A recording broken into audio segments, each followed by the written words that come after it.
I have over 100 houseplants and I also travel frequently. Let's go through the different methods I use to keep my houseplants happy and healthy whilst I'm away. Starting off strong with one of my favorite hacks is to use your bathtub. As a disclaimer, this will only work if you have natural sunlight in your bathroom. For this method, you want to fill your bathtub with about an inch of water. This is enough to keep your plants hydrated for about 3 weeks, but isn't so much that it will cause root rot. I recommend adding in your plants that have higher water needs. Plants that love to be moist include the Ctenanthe, Maranta, prayer plants, Begonia, and Ferns. I don't recommend this method for any succulents, cacti, or ficus. If your plants are trailing, you want to make sure that none of the leaves are in the water. You can also cluster your plants together, which will help to increase humidity. The longest I have left my plants using this method is 3 weeks. I have been doing this for years now and have never lost a plant and also never came back to a mosquito or gnat infestation. Next, let's go through how I prep my large tropical plants such as the Monstera Thai Constellation. Although these plants do love humidity and have higher water needs, they are also prone to root rot, so I don't want it sitting in water for 3 weeks. For plants such as this, I like to pop them in the shower first. This is a really great way to wash off the leaves and really soak the soil, as well as fully saturating the soil. I'm also going to fill up the plant saucer with water at the base of the plant. The moist soil should keep the plant hydrated for at least a week. The reservoir of water at the base should keep her hydrated for another week. The final week, the soil will be dry, but then I'll get back and water her again. For my hydro plants and water propagations, I make sure to fill them right to the top, and that's it. It's one of the many reasons why I really love hydro plants. They are really low maintenance and are great for plant lovers who tend to travel. Next up is the bathtub method on a mini level. What I mean by this is filling the base of your decorative planter with a few inches of water. Most of my houseplants are in nursery pots, which have ample drainage holes. I then opt for decorative pots without holes or ones with a hole that I can plug. This means I can fully saturate the soil and also add a few inches of water as a reserve. If your decorative pots all have holes in them, you can also use bowls or buckets. It doesn't matter, just don't let your plants dry out. Now, sunlight is just as important as water.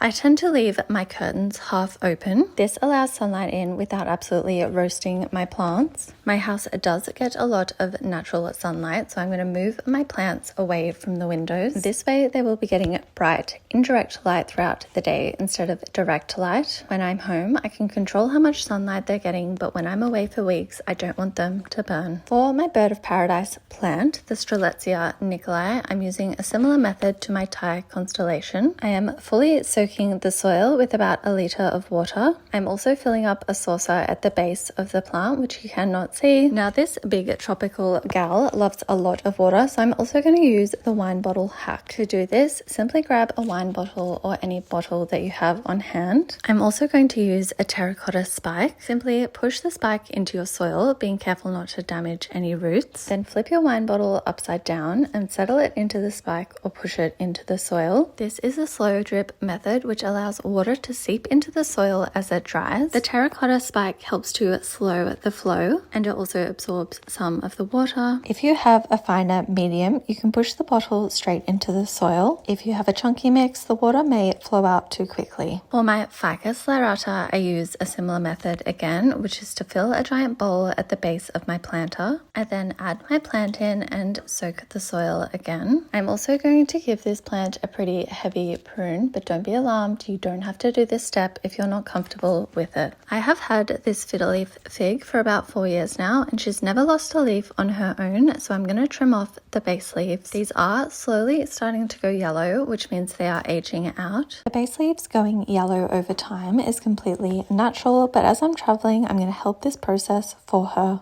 This foliage uses a lot of resources and water. As she's going to be alone for a few weeks, I want that energy going towards the healthier leaves instead, and also towards growing new ones. This plant has 2 main stems. They look a little uneven because one is really tall and the other is short because I chopped and propped her. The shorter one is branching beautifully. Chopping off these bottom leaves will help this process continue. I'm going back in with my watering can and making sure that all the soil is really saturated. whilst I was down there pruning, I spotted a few dry spots. The Ficus lyrata does like to dry out fully between watering, so I'm not going to use a slow dripper for this one. Next, I'm going over to my bookshelf and I'm going to continue to fill up water propagations. I'm also going around my house and filling up my decorative pots with a few inches of water. I then re-add the houseplant and saturate the soil with water. This is one of the many reasons I like to keep my houseplants in growers pots, as well as making the process much easier to repot. The drainage holes and plastic ensure that they stay super hydrated whenever I am traveling. You'll notice that my cacti and succulents are being ignored. I usually water these once a month or less, so they will be totally fine for this 3-week period. Again, turn away now if a heavy pruning session freaks you out, because my Anthurium is about to get it. As you can see, she is not in the best shape, as I had a few watering issues when I first got her. Some of the leaves had dry brown tips and others were going yellow and soft, which are signs of both overwatering and underwatering.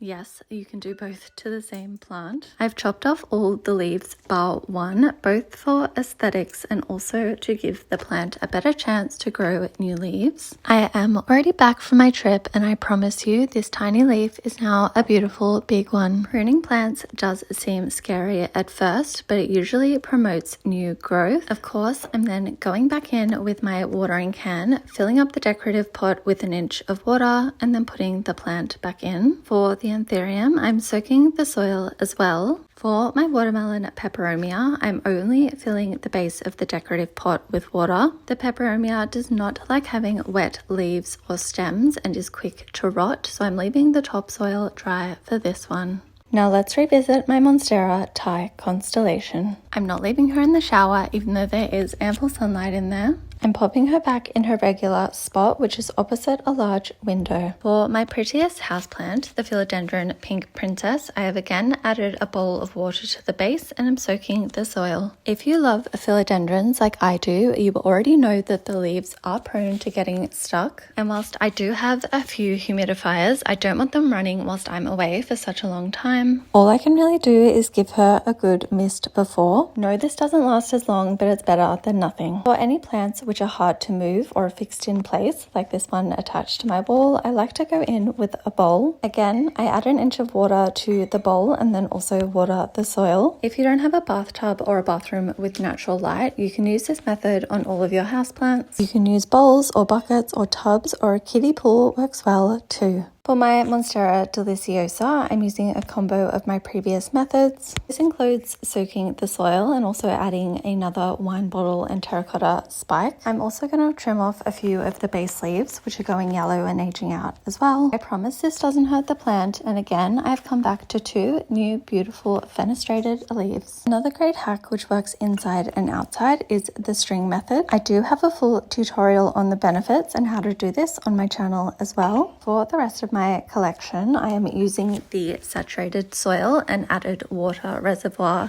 at the base method. If my decorative pots have holes in them, I'm going in with a bowl.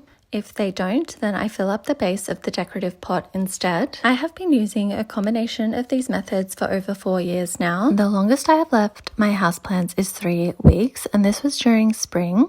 Spring in Australia is no joke, and there were several 35-degree days whilst I was away.